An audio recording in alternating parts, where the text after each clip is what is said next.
ঘূর্ণিঝড় রিমাল মোকাবিলায় প্রায় ৯,০০০ আশ্রয় কেন্দ্র প্রস্তুত রয়েছে। উপকূলের ৮ লাখেরও বেশি মানুষ এসব কেন্দ্রে অবস্থান নিয়েছেন বলে জানিয়েছেন দুর্যোগ ব্যবস্থাপনা ও ত্রাণ প্রতিমন্ত্রী।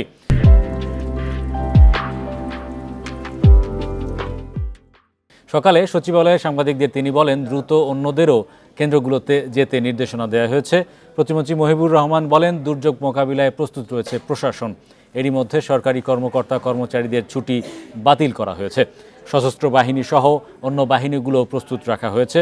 চিকিৎসা সামগ্রী, শুকনো খাবার পর্যাপ্ত পরিমাণে মজুত রয়েছে। অভ্যন্তরীণ নৌ চলাচলও বন্ধ রাখা হয়েছে বলেও জানান মহিবুর রহমান।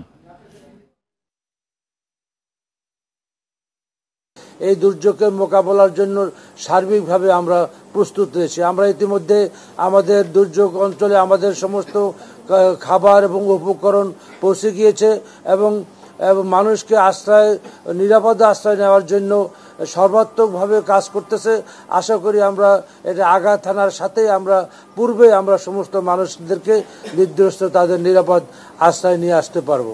এছাড়া আমাদের উপকূল পর্যায়ে যে সমস্ত সামরিক বেসামরিক অবকাঠামো রয়েছে সেগুলি ইতিমধ্যে আমাদের সমস্ত যানবাহনগুলি আমাদের নিরাপদ আশ্রয় রয়েছে।